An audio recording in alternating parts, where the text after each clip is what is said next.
Irmãos, hoje eu gostaria de compartilhar um pouco com os irmãos sobre uma coisa que nos últimos dias tem vindo ao meu coração, até conversando com alguns irmãos, fiz menção sobre isso, que responde à pergunta de por que nós somos tão mal sucedidos em dar testemunho da verdade, por que nós efetivamente não vemos os frutos do nosso trabalho no Senhor, por que nós muitas vezes gastamos a nossa energia falando e não vemos realidade sendo produzida na vida das pessoas.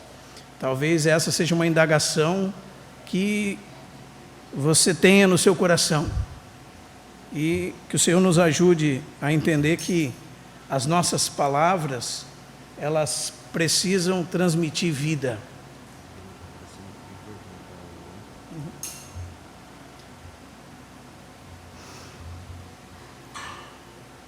Vamos ler então Efésios capítulo 4, verso 29. O texto nos diz o seguinte: não saia da vossa boca nenhuma palavra torpe, e sim a que for boa para edificação, conforme a necessidade, e assim transmita a graça aos que o ouvem. Note na sua Bíblia essa expressão, transmita graça aos que o ouvem. Essa palavra transmitir é também dar, conceder, doar, entregue. Tem todos esses sinônimos. Então aqui Paulo está dizendo que há a possibilidade de, quando você falar, a graça de Deus ser transmitida através das suas palavras. Isso é muito importante, irmãos. Existe a história de um rei, isso é uma fábula, que pediu a um cozinheiro que lhe preparasse o melhor prato do mundo. E o cozinheiro servia um prato que a composição dele era a língua. Então o rei também pediu que ele preparasse outro dia o pior prato do mundo. E ele serviu o mesmo prato. Então o rei perguntou a esse cozinheiro: como é possível você me servir a mesma comida, sendo a melhor e sendo a pior? E o cozinheiro respondeu: é porque a língua é a melhor de todas as coisas quando usada com amor, e a pior de todas elas quando usada sem cuidado e sem bondade.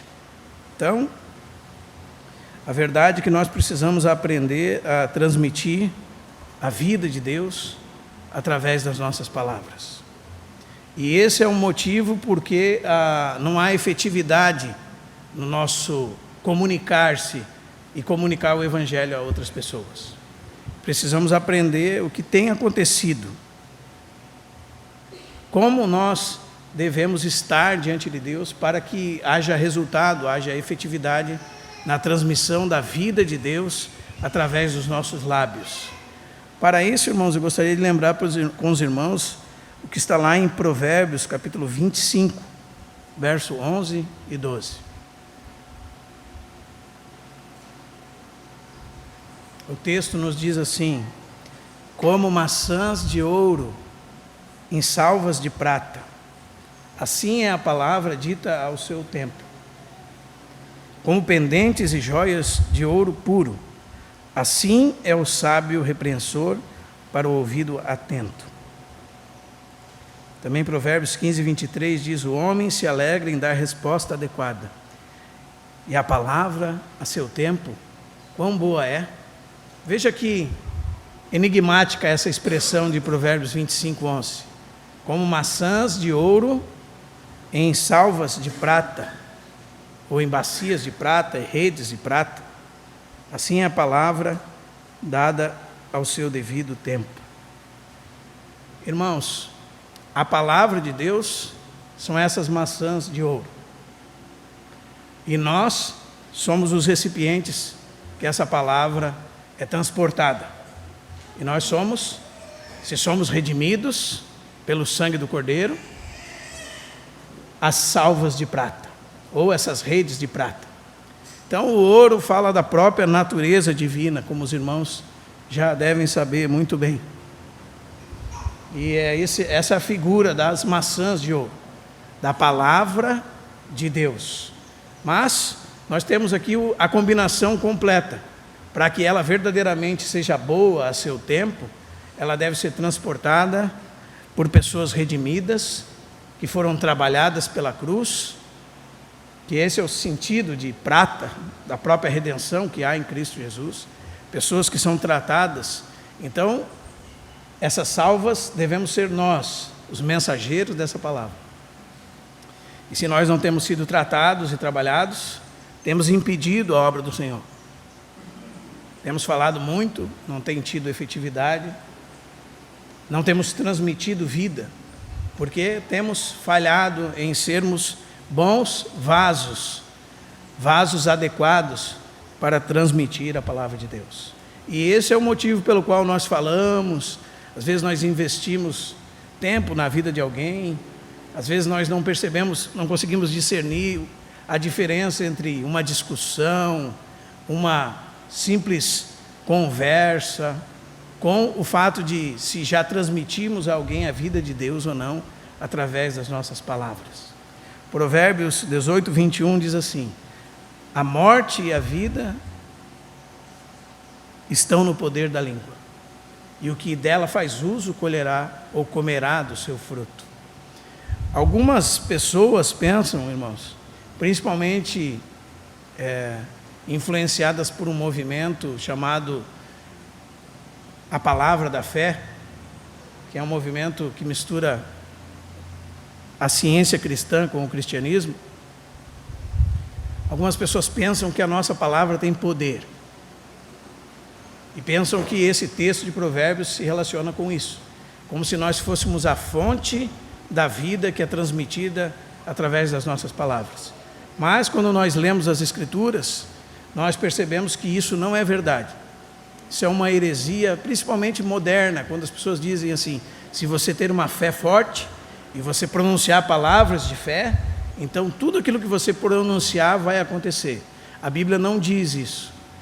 A Bíblia não diz isso, e isso é uma heresia.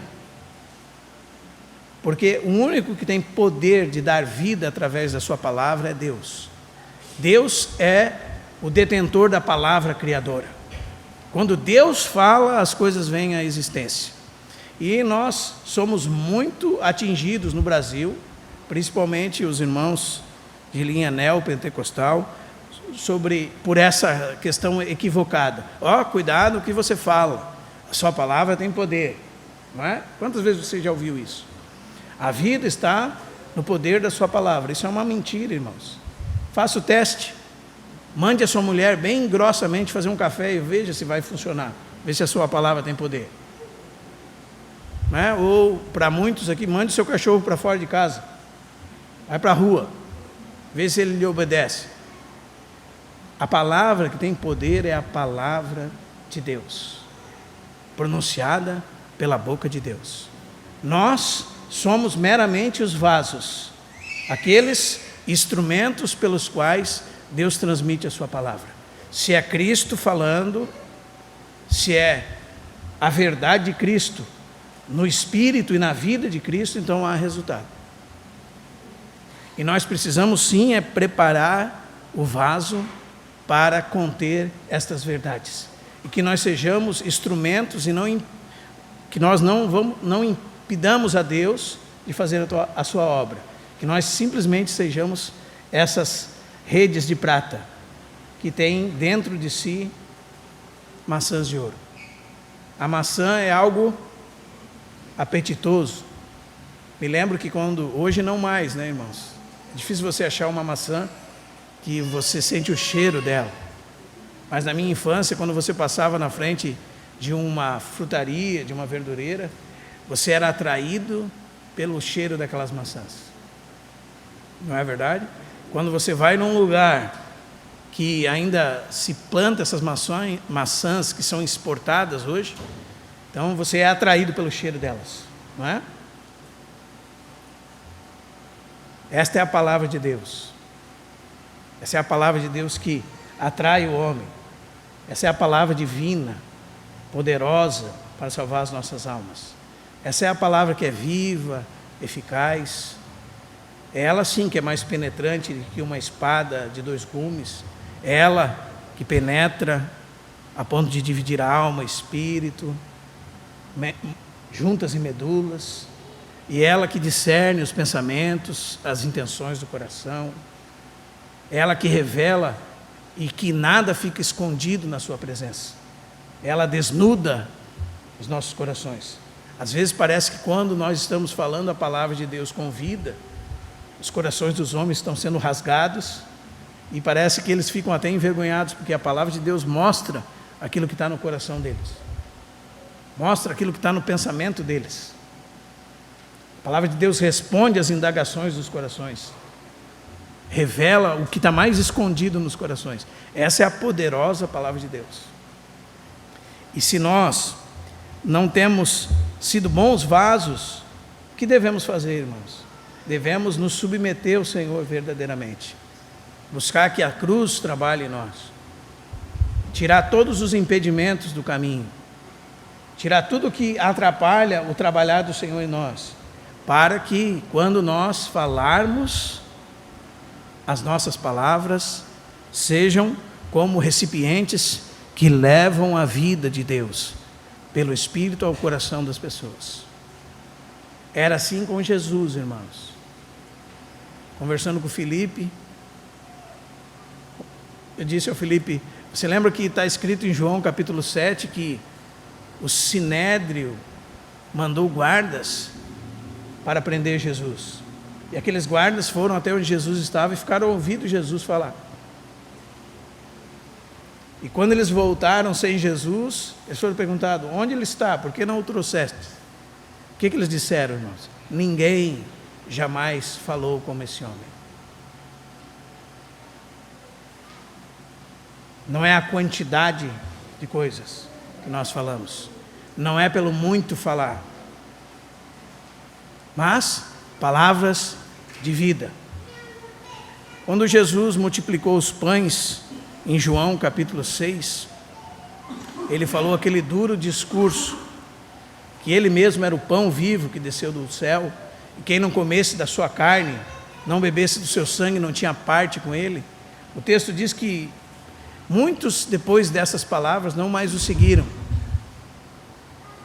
Mas Jesus disse àqueles homens o seguinte: as palavras que vos tenho dito são espírito e são vida. Que maravilha, né, irmãos? Não pense que é pelo seu muito falar que você vai ser ouvido. Alguns irmãos são bons de argumentação, não é verdade? Eles tentam convencer os outros da sua ideia, do seu pensamento. Mas não é assim que funciona, irmãos. As palavras que geram vida são palavras faladas por homens espirituais, movidas pelo Espírito Santo. Então elas levam consigo uma carga poderosa, capaz de mudar os corações, capaz de dar vida, como uma semente que dá vida. E nós precisamos aprender o que tem feito com que isso não seja efetivo em nós. Porque quando nós olhamos ao nosso redor, nós percebemos que nós temos falado muitas vezes de Deus, muitas vezes da mensagem do Evangelho a muitas pessoas, mas que fruto tem produzido isso? O que será que em nós tem impedido o trabalhar de Deus? Eu lembro que Provérbios capítulo 4 tem um texto, uma parte muito interessante ligada a isso que nós estamos falando.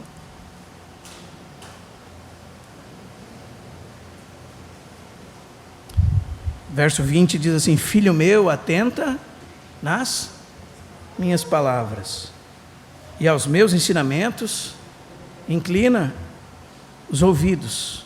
Não deixes apartar-te dos teus olhos, guarda no mais íntimo do teu coração, porque são vida para quem? São palavras de vida. para quem o acha, e saúde, medicina para o corpo. Às vezes a gente ignora esse ensinamento, né, irmãos? São vida. A palavra de Deus, ela é viva. Ela gera vida, não é? Mas o verso 23 nós conhecemos bem. Sobre tudo o que se deve guardar, guarda o quê? O teu coração, porque dele procedem as saídas do quê? Da vida. Então você e eu somos esses instrumentos pelos quais a vida de Deus procede.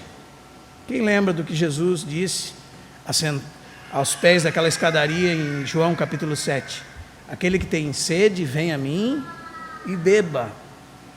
Aquele que crê em mim do seu interior, do mais profundo do seu ser, fluirão rios de água viva.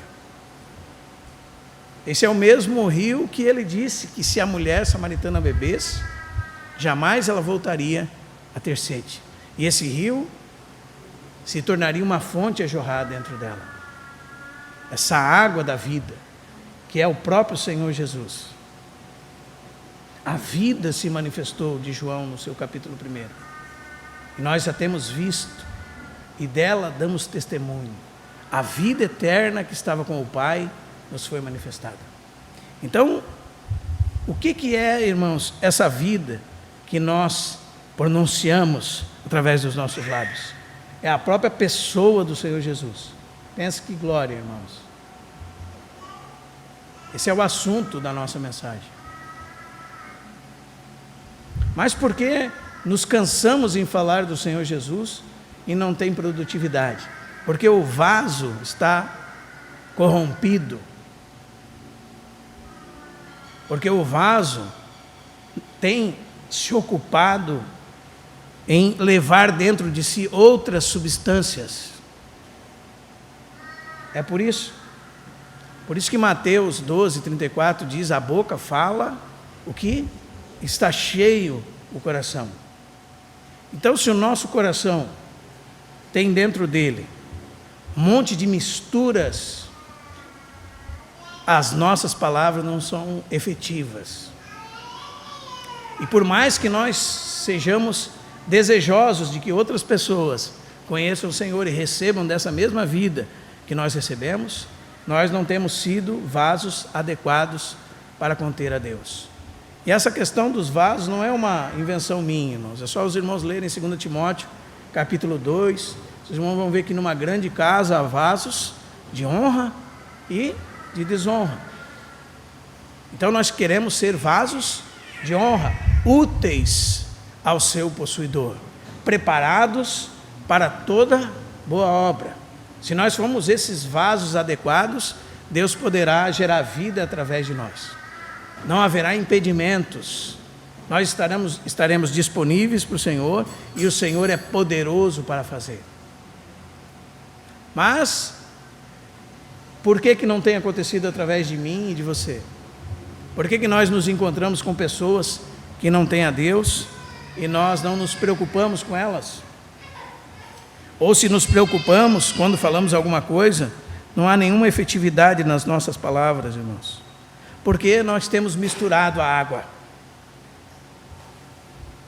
Como diz Tiago, capítulo 3, que da mesma fonte não pode sair água doce e água salgada. Nós não estamos nos purificando, nós não estamos nos separando para o uso de Deus. Nós temos usado esse vaso para o nosso próprio uso, a nossa boca para argumentar com respeito às nossas próprias coisas, para o nosso próprio benefício, e não para a glória de Deus. E por isso não há efetividade naquilo que falamos. Os irmãos sabem que entre todos os capítulos da Bíblia, Tiago, capítulo 3, é um dos mais importantes, porque ele vai tocar exatamente nessa questão da língua. Será que a nossa língua é um bom banquete? Será que é o pior banquete? Em que situação nós nos encontramos no que diz respeito às nossas palavras? Será que nós temos guardado a nossa boca? Será que nós temos orado como o salmista, no Salmo 141, verso 3, põe guarda, ó Senhor, na minha boca, fecha a porta dos meus lábios. Será que a nossa palavra é dada no seu devido tempo, temperada, com sal? Será que são as palavras de Cristo? Ou será que são as nossas próprias opiniões? Será que nós temos nos envolvido com o Senhor a tal ponto de que Ele pode nos usar como um vaso na sua casa, e Ele mesmo fazer sua obra através de nós, como fazia através de Paulo, como está lá em Romanos capítulo 15, quando Paulo diz assim: eu não ousarei discorrer sobre coisa alguma, senão sobre aquelas que Cristo fez por meu intermédio. Ele diz para conduzir os gentios à obediência por palavra e por obra, por força de sinais e prodígios, pelo poder do Espírito Santo. Cristo fez através de Paulo. Então, quando Paulo falava, Cristo falava. Quando Paulo fazia, Cristo fazia. E é assim também, irmãos, que funciona conosco. Por isso que Paulo podia dizer que estava crucificado com Cristo, que não vivia mais ele, mas Cristo vivia nele. E a vida que agora ele vivia na carne, ele vivia na fé do Filho de Deus. O Filho de Deus se manifestava através da vida de Paulo. As palavras de Paulo eram as palavras de Cristo. Por isso, quando Cristo fala, a vida. As pessoas vão ouvir e vão pensar: ninguém jamais falou como esse homem.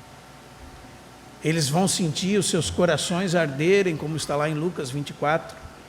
Os 2 discípulos de Emaús disseram um ao outro assim: acaso não nos ardia o coração quando ele expunha as Escrituras? Então, quando nós somos instrumentos adequados da parte do Senhor, irmãos, as palavras são as palavras do Senhor. E essas palavras geram vida.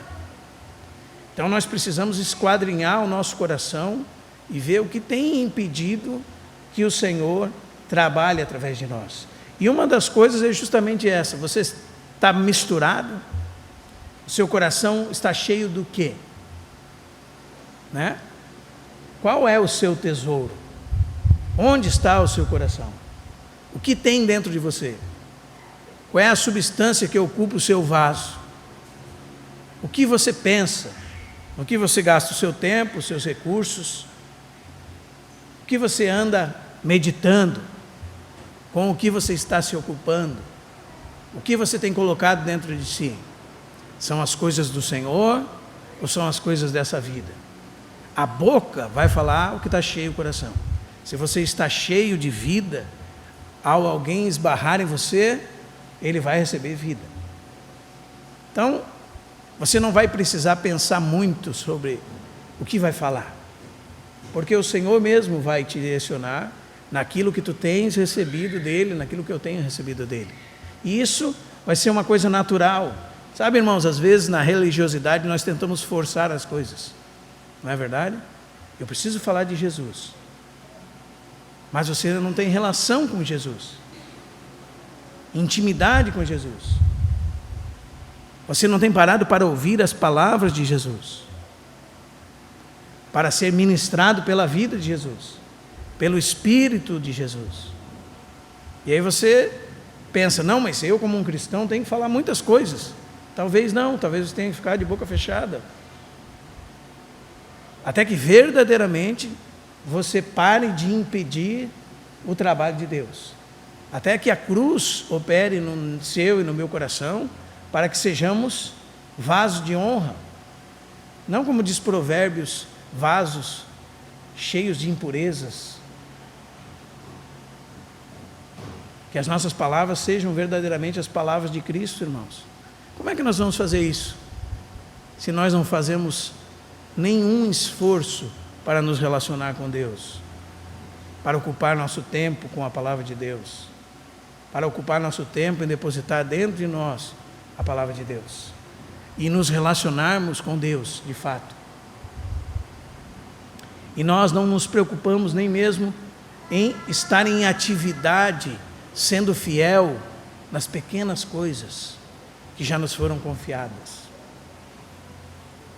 O irmão Otmani, naquele livro O Ministério da Palavra, ele fala que se você não é fiel para lavar o banheiro, você não vai ser fiel em nenhuma outra coisa. Se você não é fiel naquilo pequeno, nada mais lhe será confiado. Então é um processo, irmãos, de adequação desse vaso. E nenhum de nós vai fugir desse processo. E nós só vamos ser úteis para o Senhor, adequados para toda boa obra, se o trabalhar de Deus através da sua palavra, através da cruz, por meio das circunstâncias, por meio da negação do eu, por meio da negação do ego, por meio da negação dos nossos próprios interesses, estiver atuante em nós. Se isso acontecer conosco, vamos ser úteis.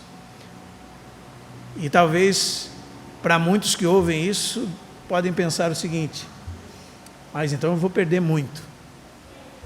Ninguém que verdadeiramente se dedique a entregar sua vida totalmente a Deus, perderá alguma coisa. Porque nós não precisamos nos preocupar em defender aquilo que não nos pertence. Quando nós entendemos a palavra de Deus, e que tudo é do Senhor, e tudo veio dele, deve acontecer por meio dele, e o objetivo de tudo é para ele, então nós não devemos nos preocupar em perder aquilo que não nos pertence, irmãos. E o nosso tesouro verdadeiro vai ser o Senhor, vai ser a casa de Deus, né? Vai ser um recipiente para Deus. Um estudioso chinês gostava muito de ler os livros das religiões, e ele leu o livro dos islâmicos, o Alcorão, leu o livro dos hinduístas, e alguém disse para ele: mas você já leu o livro dos cristãos? Você já leu a Bíblia? E ele leu a Bíblia toda, quando foi indicado a dizer isso. Depois que ele leu a Bíblia, essa pessoa perguntou para ele: o que mais chamou a sua atenção na Bíblia? E ele disse, entre tantas outras coisas, o que estava em Efésios capítulo 2, que os homens andam segundo o curso deste mundo, que eles estão como numa corrente, dominados pelo príncipe das trevas, um espírito que atua sobre eles. Aí ele disse: mas não só isso, o último versículo de Efésios, ele diz que o homem foi feito para ser um edifício de habitação de Deus, um santuário dedicado ao Senhor. E isso chamou a atenção dele, porque nenhuma religião falava sobre isso. Somente o cristianismo fala sobre isso, que o homem é um vaso para conter a Deus, um edifício para a habitação de Deus no Espírito. Cada um dos filhos de Deus possui dentro deles Deus habitando, Deus se movendo, Deus trabalhando, e Deus falando. O Deus que disse das trevas haja luz. Então, nós muitas vezes, irmãos, não fazemos nem ideia do tamanho tesouro que nós temos dentro de nós. Como nós somos capazes de mudar a vida de milhares de pessoas. Nós conhecemos grandes homens de Deus como John Wesley, João Calvino, George Whitefield, tantos missionários. Você sabe o nome de quem ganhou eles para Cristo? Que homem abençoado, né? Desconhecido. Mas Deus usou ele para ganhar esses homens para Cristo. Não foi assim? Deus usou um diácono de Jerusalém para rasgar o coração do maior missionário que a igreja já teve, que foi o apóstolo Paulo. E as palavras de Estevão, em Atos capítulo 7 e Atos capítulo 8, que foram descritas por Lucas, Lucas não foi testemunho ocular. Lucas não estava ouvindo o discurso de Estevão. Paulo estava ouvindo o discurso de Estevão. E cada palavra de Paulo, cada palavra de Estevão naquele dia, penetrou o mais profundo do coração de Paulo. Rasgou no mais profundo do seu coração. Ele não esqueceu nenhuma palavra, tanto que ele pôde falar cada palavra para Lucas do que Paulo tinha dito. E ainda que ele tenha se levantado em resposta àquilo, mais bravamente ainda, porque ele não entendia que alguém que fosse maldito poderia agora estar sentado à destra de Deus, ainda assim aquilo mexeu tanto com ele, que cada palavra havia sido marcada dentro do seu coração. E depois, no capítulo 9, Deus o encontrou na estrada de Damasco. Mas ele foi tocado pelos aguilhões da palavra de Deus, através das palavras de Estevão. E eu acho, irmãos, que muitos de nós aqui já tivemos essa experiência.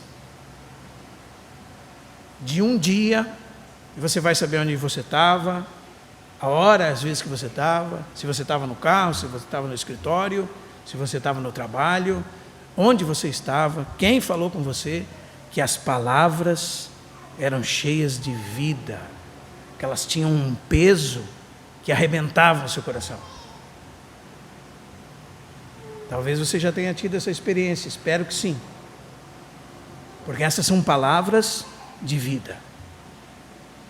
Essas são palavras que ultrapassam o conhecimento, ultrapassam o seu intelecto, ultrapassam o seu entendimento e entram no mais profundo do seu coração e geram impressões que ficarão ali por toda a eternidade. Eu tenho muitas lembranças no meu coração de contato com irmãos simples, homens de Deus, que as suas palavras geraram vida no meu coração. E muitas delas eu lembro o dia, a hora onde eu estava, com quem eu estava, porque elas ficaram impressas em mim. Por que acontece isso, irmãos? Essa é justamente a diferença entre palavras que produzem vida e palavras vazias. As palavras que produzem vida são palavras de peso.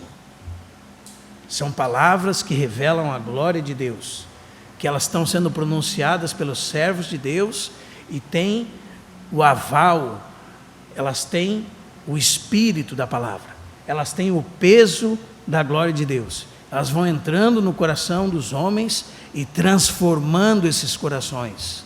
Veja que bendita dádiva o Senhor deu a mim e a você.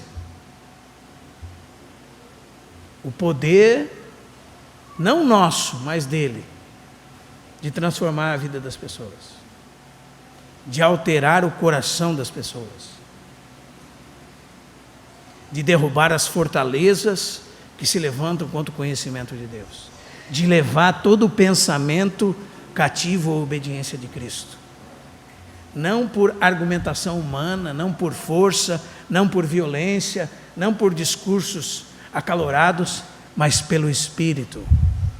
Palavras que são pronunciadas e acompanhadas de vida pelo Espírito de Cristo, pelo poder de Deus. É isso que nós precisamos, irmãos, para que haja efetividade nas nossas palavras. Amém? Serem acompanhadas pela vida. Tenhamos um vaso purificado para Deus, apto para toda boa obra, contendo dentro dele as palavras de Jesus, estando tão unidos a Jesus, que estando tão amalgamados a Ele, juntos com Ele, que as nossas palavras são as mesmas palavras dele, a nossa mentalidade é a mesma mentalidade dele, aquilo que Ele deseja é aquilo que nós desejamos, a nossa vontade está submetida à vontade dele, está em subserviência à vontade dele, a nossa mente é a mente dele, o nosso coração está cheio das palavras dele. Se permanecerdes em mim e as minhas palavras permanecerem em vós, pedireis o que quiseres e vos será feito. O poder na oração é o poder daqueles que têm um contato tão íntimo com Cristo, que têm as palavras de Cristo em realidade e vida dentro deles e transmitem essa vida. É isso que nós precisamos, irmãos. Aí você vai falar menos, você vai jogar menos conversa fora, você vai ser menos tagarela, e você vai estar preocupado em que não saia da sua boca nenhuma palavra torpe, só aquela que produza edificação. A palavra de Deus é que produz edificação. Eu lamento muito pelos irmãos que têm que trabalhar com o falar para ganhar a sua vida, porque eu sei o quanto eles desgastam a sua alma tendo que falar e falar e falar, não é? Infelizmente. E como são abençoados aqueles que podem trabalhar com outras coisas, né? Nesse sentido, e realmente falar para a edificação, responder conforme a necessidade, e assim transmitir graça. Meu irmãos, imagina que se cada palavra nossa tivesse acompanhada da vida, do Espírito de Deus, nós, revolucionaríamos o mundo, como Jesus fez, irmãos. E isso não está longe de nenhum de nós, os filhos de Deus. Esta dádiva de possuir o Senhor dentro de nós está disponível a cada um dos seus filhos, na medida da proporção do dom de Cristo. Porque essa é a mesma graça que no começo de Efésios Paulo fala, a partir do verso 7. O que fala o verso 29? Não saia da vossa boca nenhuma palavra torpe, e sim unicamente a que for boa para edificação, conforme a necessidade, e assim transmita graça aos que o ouvem. Que graça é essa? Lá no verso 7 diz: a graça de Deus foi concedida a cada um segundo a proporção do dom de Cristo. Então essa é a graça de Deus, concedida por meio de Cristo, a cada um dos seus filhos, na medida certa que cada um tem dentro do corpo de Cristo. Isso não é só para os grandes pregadores. E por isso que eu citei Estevão, né? Aquele grande homem de Deus. Também Filipe, no capítulo 8 de Atos, outro diácono de Jerusalém. Ele era um diácono, mas era um homem cheio do Espírito Santo e de sabedoria. Estevão, cheio do Espírito Santo e de sabedoria. Alguém que se relacionava com Deus e conhecia Deus. Quando você conhece um homem que conhece a Deus, irmãos,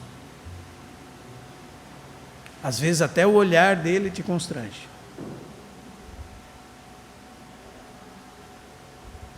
O irmão Christian dava testemunho de um irmão chamado T. Austin Sparks, que é conhecido como um dos grandes profetas do século XX. Ele dizia que uma vez várias pessoas estavam num jantar e ele estava junto com o Dr. Sparks, e porque o Dr. Sparks não falou nada, foi um jantar mais silencioso que ele já teve. Como o irmão não falou nada, ninguém teve a ousadia de falar absolutamente nada. E alguns pensavam: mas o irmão então era alguém que não era divertido. Não, era alguém que era muito sorridente e divertido, mas era cuidadoso com a sua língua, cuidadoso com as suas palavras,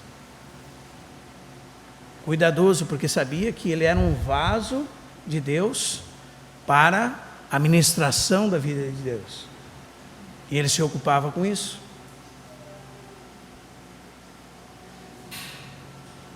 Amém, irmãos? Então, nesse sentido, irmãos, nós precisamos primeiro pensar que dádiva extraordinária nós temos, cada um de nós, os filhos de Deus. Essa é uma restauração, irmãos, do homem feito à imagem de Deus no Éden. Se existe uma coisa que distingue o homem de todas as outras criaturas, está aí, esta capacidade dada por Deus. E agora, redimido, ele pode então, na capacidade dada por Deus, através do poder de Deus, gerar a vida de Deus. E pode usar a sua palavra, por exemplo, como diz Provérbios 15:1, para promover a paz. O texto diz: a resposta branda desvia o furor, mas a palavra dura suscita ira. Ele é um agente de paz. Suas palavras levam consigo a paz de Deus. O homem iracundo suscita contendas, mas o longânimo apazigua a luta. Além disso, esse homem, através das suas palavras, leva a exortação e traz a uma conduta adequada àqueles que pecaram. Como nós lemos no próprio texto que mencionei para os irmãos, de Provérbios, capítulo 25, o verso 11 diz: como maçã de ouros em salvas de prata, assim a palavra dada ao seu devido tempo. Depois, o verso 12 diz: como pendentes e joias de ouro puro, assim é o sábio repreensor, para o ouvido atento. Então, as palavras de alguém que reconhece que é um vaso de Deus são palavras de correção. Aliás, irmãos, as pessoas pensam que ser um profeta de Deus é anunciar o futuro. Essa é uma leitura muito equivocada da concepção de Novo Testamento. Porque um profeta é aquele que encaminha o povo segundo a voz de Deus, segundo a vontade de Deus, falando a palavra de Deus, a direção de Deus. Então, alguém que é usado por Deus dessa maneira é alguém que tem a direção de Deus para o povo de Deus, falando as palavras de Cristo. E é esse tipo de profecia que consola, que exorta e que edifica, que Paulo está falando em 1 Coríntios 12, 13 e 14. Aquele que profere a palavra de Deus, mas tem uma diferença aqui. Porque eu já percebi isso e muitas vezes você ouve a pessoa falando e está tudo certinho. É tudo reto. Está tudo perfeito. Mas é vazio, é reto como um cano de espingarda e vazio como um cano de espingarda. Tudo que fala está certo, mas, como eu disse, não leva a vida. E nós temos visto muito isso nos nossos dias. Mas aquele que tem essa palavra que conduz a vida, que nela leva a vida e gera a vida, esse é aquele que é amoroso, que com espírito manso e amoroso repreende, como está lá em Gálatas capítulo 6, verso 1. Esse é aquele que pode chegar ao irmão que pecou e ir entre ele e o irmão a sós. E fazer o quê? Falar. E se não for ouvido, levar consigo outros. E se não for ouvido, então, dizê-lo à igreja. Além disso, irmãos, se nós temos essas palavras de vida, sabe o que vai acontecer? Nós vamos ser instrutores de ignorantes. Nós vamos ser capazes de instruir as pessoas no reto caminho. Como está lá em Provérbios 15, 7. A língua dos sábios derrama o conhecimento, mas o coração dos insensatos não procede assim. Então, como nós vamos nos tornar sábios, irmãos? Tendo em nós a palavra de Deus, em um relacionamento vivo com ela. O sábio é aquele que sabe discernir entre o bem e o mal. O sábio é aquele que sabe fazer a leitura da circunstância e julgar todas as coisas escolhendo o bem e apartando-se de toda espécie de mal. Se existe uma coisa que é quase escassa nos nossos dias, chama-se sabedoria. Pessoas muito inteligentes, muito cheias de conhecimento, e não sabem fazer uma escolha adequada na sua vida. Lembro de um conhecido que já estava com a 7ª mulher, mas era uma das pessoas mais inteligentes que eu já conheci. Mas ele não tinha a mínima capacidade, ele não tinha sabedoria nem mesmo para escolher a sua companheira. Então, se nós formos sábios verdadeiramente, poderemos instruir. O sábio de coração é chamado de prudente, e com a sua doçura no falar aumenta o saber. Provérbios 16, 21. Isso que a Bíblia diz, irmãos. O que ele destila com a boca? A sã doutrina. Se ela é uma irmã sábia, ela é como as irmãs de Tito 2, 3 a 5. Elas instruem as mais novas no caminho do Senhor. Ela é, ou ele é, como aquilo que Paulo disse a Timóteo: o que de mim aprendestes, na presença de muitas testemunhas, transmite a homens idôneos, para que esses possam instruir a outros. E assim a palavra do Senhor é levada de geração em geração. Então, na sua família, na minha vida, numa congregação, de uma geração para outra, pode-se extinguir o testemunho de Deus, caso nós não sejamos transformados e sejamos sábios. Mas não somente isso, irmão, se nós verdadeiramente tivermos essa condição dentro de nós, nossas palavras podem salvar aqueles que estão perecendo.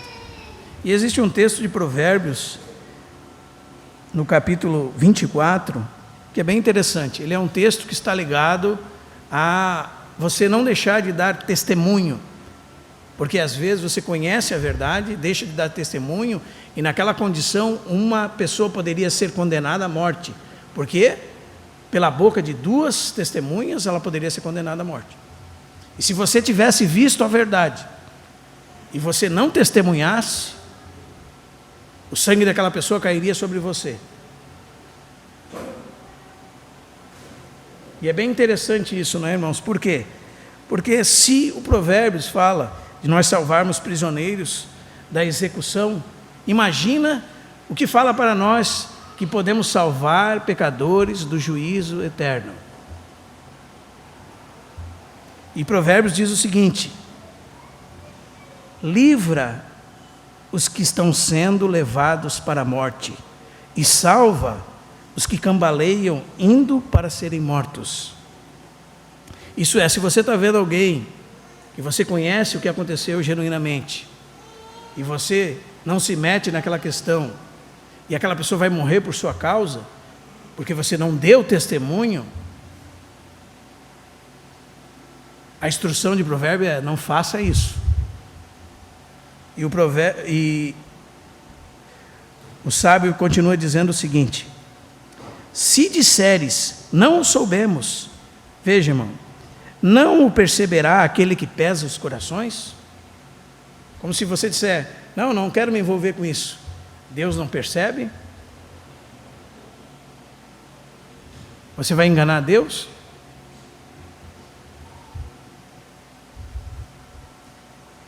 E continua dizendo: não o saberá aquele que atenta para a tua alma? E não pagará ele ao homem segundo as suas obras? Provérbios 24, 11 e 12. Que texto, irmãos! Porque nós estamos vendo o mundo ir a caminho do abismo. E nós somos as testemunhas que podem livrar as suas almas. E nós lavamos as nossas mãos e dizemos: não soubemos. O que Deus fará conosco? Está escrito aqui, irmãos. Não perceberá aquele que pesa os corações? E não pagará ele ao homem segundo as suas obras? Os irmãos percebem, irmãos? Dar testemunho da verdade é a nossa responsabilidade. para que os homens sejam livrados da morte.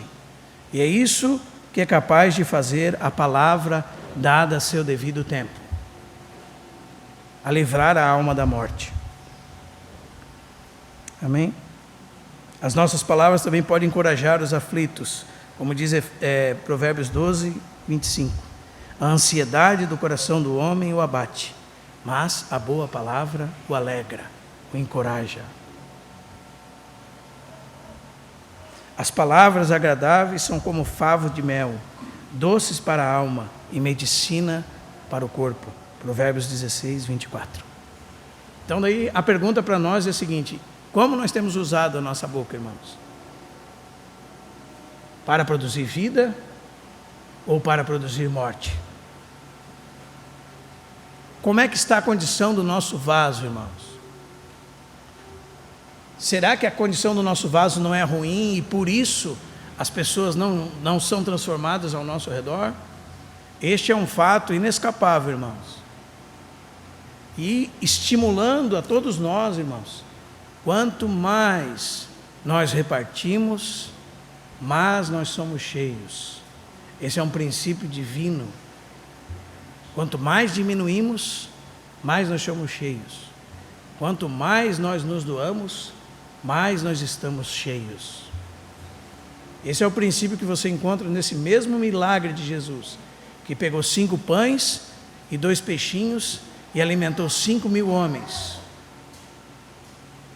E a Bíblia diz o seguinte, que depois que ele fez esse milagre de multiplicar os pães e alimentar a 5.000, os discípulos levaram embora 12 cestos cheios de pães.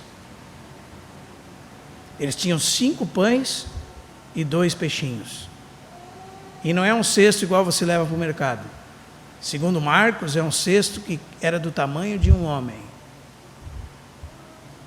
Então eles deram 5 pães e 2 peixes, aquilo que eles tinham nas suas mãos, e voltaram para casa com 12 cestos cheios de pães. Aquele que tem, se lhe dará. Por isso que é melhor dar do que receber. Esse é um princípio espiritual. E quanto mais nós damos, mais nós recebemos. Então, se nós estamos em contato com o Senhor, e o Senhor falou ao nosso coração, não espere. Nesse sentido, não guarde para você. Ah, irmão, foi um conhecimento tão precioso que eu vou guardar como um tesouro no meu coração. Não foi para isso que Deus te deu. Deus te deu para que você possa dar. E quando você dá, mais se lhe dará. E se você for fiel no pouco, sobre o muito, você vai ser colocado. E quanto mais nós servimos, mais nos será confiado. Então, quanto mais nós falarmos das coisas do Senhor e gerarmos vida, mais vida nós teremos. Mais crescimento espiritual nós teremos. Imagina como isso é diferente do nosso conhecimento nesse mundo, né, irmãos? Alguém tem uma profissão, estuda pelaquela profissão e diz, tu acha que eu vou te entregar o ouro? Não é assim? O irmão trabalha com perfumaria, ele sabe tudo de perfume. Você acha que ele vai entregar para alguém? Com as coisas espirituais não são assim. A ordem é que ele entregue. A ordem é que ele reparta. Essa é a ordem nas coisas do Senhor. Quanto mais nós recebemos, mais temos que dar. E mais vida é distribuída, e mais nós crescemos em vida. O Senhor nos ajude a enxergar isso, irmãos. Sabe por quê? E poderíamos falar muitas coisas aqui. Porque nós temos usado a nossa boca muitas vezes para mentir, para enganar, para ludibriar. Nós temos usado a nossa boca para fazer fofoca. E é interessante, irmãos, porque o fofoqueiro, ele ama a fofoca. A ideia da palavra fofoqueiro, ou mexeriqueiro, em Levítico 19, 16, é aquele que anda por toda parte. É como aquelas viúvas mais novas de 1 Timóteo capítulo 5, que andam de casa em casa, né? mexericando. E aquilo é doce para a boca deles. Ouvir fofoca é doce. Tem pessoas que se reúnem só para ouvir fofoca. Ele saboreia a fofoca, como se estivesse comendo um doce que é delicioso para ele. As palavras do maldizente são doces bocados que descem ao interior do seu ventre. Provérbios 18:8. Então, existem pessoas que se alimentam de fofocas. Não só isso, irmãos. Será que nós usamos as nossas palavras para quê? Para dispensarmos ira sobre os outros? Maledicências? Para xingar pessoas no trânsito? Para berrar com a nossa família? Para que nós usamos as nossas palavras? Será que nós falamos? Sabia que você não deve falar muito, irmão? Hoje eu vi um ditado interessante. As latas vazias são as mais barulhentas. Veja que ditado interessante. As latas vazias são as mais barulhentas. O que você é nesse ditado? Uma lata. As latas vazias de Deus são as mais barulhentas. Provérbios diz assim: tendes visto um homem precipitado nas suas palavras? Há mais esperança para o insensato do que para ele. A boca que muito fala, diz o texto de Provérbios 15:2, tem perturbação. Então, que nós sejamos cuidadosos com excesso de palavras, que nós possamos verdadeiramente sermos vasos de honra na casa de Deus, que nós possamos transmitir vida, que essa seja a sua preocupação, irmão e irmã. Senão, para que abrir a boca? Que o Senhor possa guardar os nossos lábios. E sabe, irmãos, com respeito a isso, é muito importante que nós, servos de Deus, saibamos uma coisa: que nós temos que ser muito cuidadosos com as nossas brincadeiras. Muito cuidadosos. Sabe por quê, irmãos? Porque as suas palavras não valem nada quando você é assim. As pessoas que te ouvem não sabem se você está brincando ou falando sério. Porque você brinca o tempo todo. E daí as suas palavras perdem o peso que elas poderiam ter. Não é interessante no mundo, irmãos, que os pregadores ficam contando piadas? E que nós achamos graças quando nós ouvimos um pregador contando piadas? Eu lembro-me sempre do que está escrito em Tito, nas palavras de Paulo a Tito, no capítulo 2, verso 7, que diz assim: torna-te pessoalmente padrão de boas obras, no ensino. O que se usa para ensinar, irmãos? Qual é o principal instrumento pelo qual nós instruímos alguém? Você vai sentar com seu filho, você vai ensinar ele aquilo que ele deve conhecer, não é assim? Qual é o instrumento pelo qual você vai usar? As palavras. No ensino mostra integridade, reverência.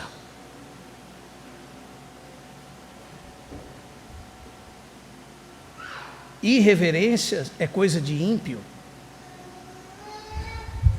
E a Bíblia diz em Timóteo que a lei serve para esclarecer os homens que isso é assim. A lei é boa, diz o texto, se alguém dela se utiliza de modo legítimo, tendo em vista que não se promulga a lei para quem é justo, mas para os transgressores e rebeldes, irreverentes e pecadores, ímpios e profanos. Então a palavra de Deus é para corrigir os que andam irreverentemente, No ensino nós temos que ser íntegros, reverentes, usando linguagem sadia, verso 8, e irrepreensível. Então, se nós verdadeiramente queremos ser instrumentos na mão de Deus, temos que ser cuidadosos com as nossas brincadeiras, com o nosso humor. E muitas vezes você está com vontade de rir e você deveria ficar de boca fechada. E você devia se autodisciplinar, porque aquilo que estão rindo é algo que desagrada a Deus. E se desagrada a Deus, ainda que a sua carne esteja aflorada e você esteja com vontade de rir, você deveria ficar de boca fechada. Porque quando você for pregar a verdade, ela não vai ter força, peso nenhum. Vai ser palavras de plástico por conta da sua atitude. Porque o seu vaso não é adequado para levar as maçãs de ouro. Diz o texto, linguagem sadia e irrepreensível, para que o adversário seja envergonhado. Não tendo ele, o adversário, indignidade alguma que dizer a nosso respeito. Sabe, irmãos, vamos parar de dar munição para o diabo nos acusar, para os homens nos acusar, e vamos nos tornar, com a ajuda do Senhor, pessoas íntegras, reverentes, que buscam a santidade, para que efetivamente as nossas palavras tenham resultado. Porque senão, que triste, irmãos.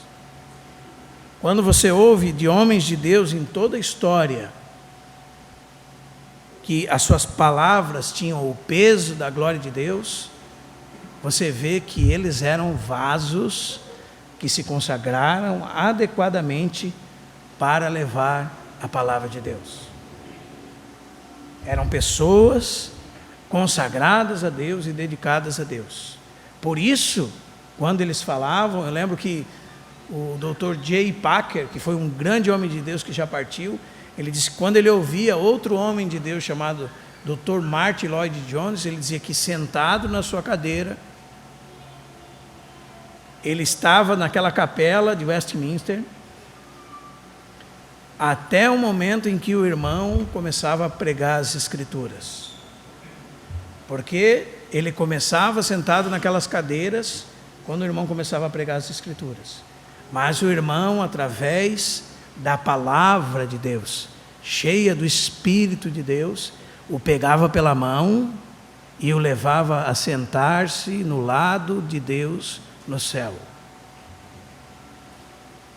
E ele terminava aquela reunião maravilhado com a glória de Deus, que foi transmitida através das palavras do Dr. Lloyd Jones. E isso o Dr. Lloyd Jones também disse sobre A.W. Tozer, que ele disse, o Dr. Tozer é um profeta do nosso século. E depois que eu o conheci pessoalmente, eu percebi que os seus livros não fazem jus à sua espiritualidade.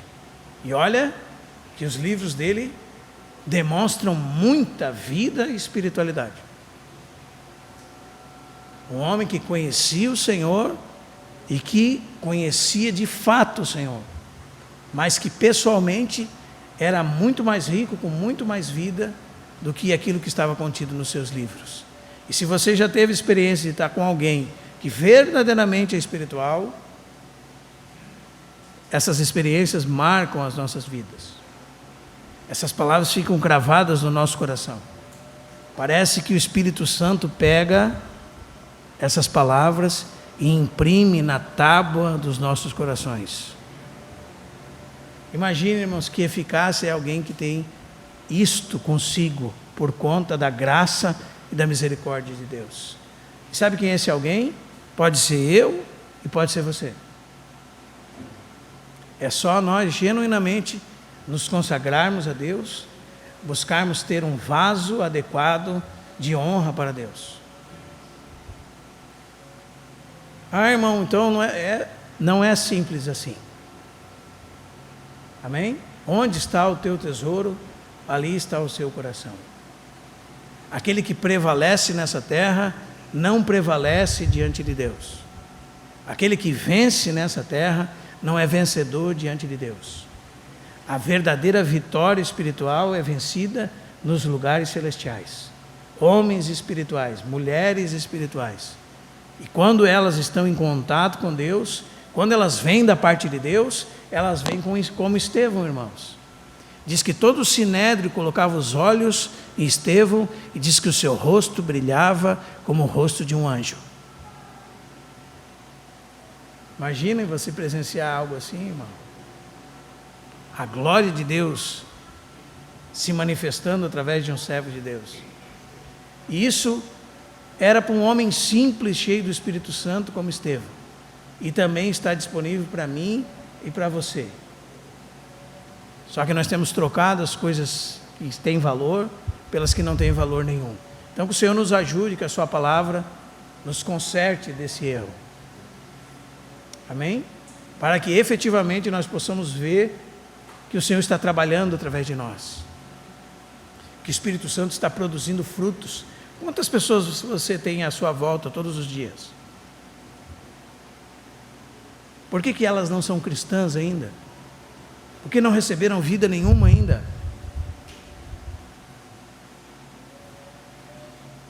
Por que nos acompanhando nas reuniões não está toda a nossa família, todos os nossos amigos, todos os nossos conhecidos? Porque nós não temos sido vitoriosos nisso, irmãos.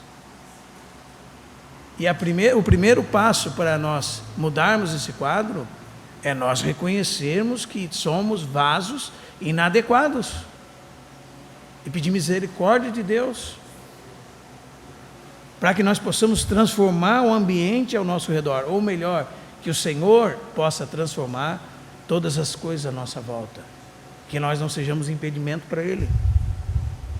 Orando, Senhor, põe guarda nos meus lábios, que não saia da minha boca nenhuma palavra torta, que eu fale conforme a necessidade, que a tua vida seja transmitida através das minhas palavras, que eu não fique envolvido em chocarrice, em impureza, em impudicícia. Sabia, irmãos, que existem coisas que os cristãos estão rindo hoje, que não deveriam nem ser pronunciadas por eles, como Paulo diz em Efésios capítulo 5. E de todas as serpentes, de todas as víboras, a mais venenosa que nós temos é uma que se esconde atrás dos nossos dentes. E elas têm que ficar presas ali, para que possamos ter uma fonte de água limpa, e que do nosso interior possa fluir esse rio de vida. Isso é o que o Senhor espera de nós, irmãos. Espero que verdadeiramente nós nos tornemos homens e mulheres que, através das nossas palavras, o Senhor possa gerar vida. Porque imagina a alegria que vai ser no seu coração, que conhece a Deus, quanto ao seu redor essas coisas acontecerem. Não é? Quando você vê as pessoas sendo transformadas à sua volta. Eu não imagino que você tenha alegria maior, porque é uma alegria eterna, que só quem conhece a Deus pode ter. Amém? Proclamamos, Deus, tua palavra, para que a tua verdade